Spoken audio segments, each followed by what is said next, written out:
जय श्री राधे, जय श्री सीताराम।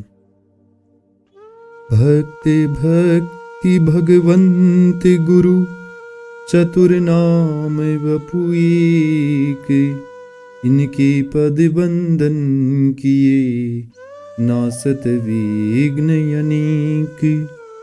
भक्तमाल कथा में आज हम भक्त दादा श्री नारायण दास जी के जीवन चरित्र का स्वर्णपान करेंगे। झांझू दास जी के द्वारा स्थापित हरसोली ग्राम में आपका जन्म हुआ। आपके पिता श्री भूरदास जी और माता केशर देवी भी रघुनाथ जी के परम भगत थे और आपका संपूर्ण परिवार बंधुजनों का जीवन झांझू दास जी के द्वारा स्थापित रघुनाथ जी की सेवा में ही रहा और आज भी उसी प्रकार लगा हुआ है। आप ही की वंश परंपरा में श्री सिया सखी जी रघुनाथ जी के परम भगत हुए, चंद्र अली जी, रूप सरस जी आदि अनेक भक्त हुए, जिनको रघुनाथ जी ने परम कृपा करके दर्शन लाभ प्रदान किया था। आप भी श्री रघुनाथ जी की सेवा में बाल्यावस्था से ही लगे हुए थे। बचपन से ही रघुनाथ जी की सेवा, उनका कीर्तन और पिताजी के साथ भजन सत्संग करना आपको अति प्रिय था। 15-16 वर्ष की उम्र में ही आपको किन्हीं पारिवारिक परिस्थितियों के कारण हरसोली ग्राम को छोड़ करके अपना ननियाल नंगवाड़ा ग्राम में रहना पड़ा, लेकिन फिर भी आपने रघुनाथ जी की सेवा, पूजा आदि से विमुख नहीं हुए और नंगवाड़ा ग्राम में संत शिरोमणि मगनदास जी द्वारा स्थापित रघुनाथ जी की सेवा में आप नित्य प्रति लगे रहते थे और उनकी सेवा में तल्लीन रहते थे। आपको राम रक्षा स्तोत्र अति प्रिय था। आप नित्य नियम से राम रक्षा स्तोत्र का पाठ किया करते थे। आपका नियम था कि सुबह रात्रि 2-2:30 बजे ही उठ करके नित्य क्रिया निवृत्त होकर के भगवान के सीताराम जी के नाम संकीर्तन में लग जाया करते थे। आप गृहस्थी जीवन में थे। आपकी आजीविका व परिवार के पालन पोषण हेतु कृषि कार्य व ग्राम में कर्म कांड कार्य किया करते थे। आपकी धर्मपत्नी पताशी देवी भी परम सरस हृदय थी।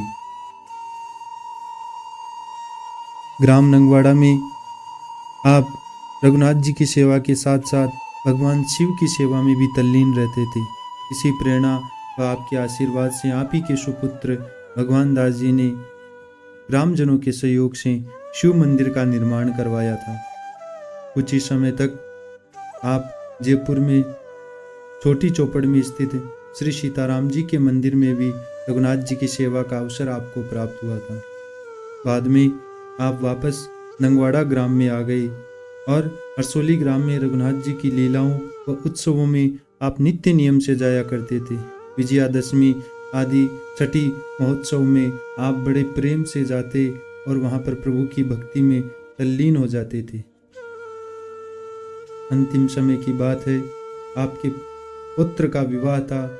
उसी के कुछ समय उपरांत आप शारीरिक रूप से अस्वस्थ हो गए थे और आपने कहा कि मुझे रघुनाथ जी का बुलावा आ गया है और हनुमान जी, अंगद जी और सुग्रीव जी मुझे लेने के लिए आए हैं।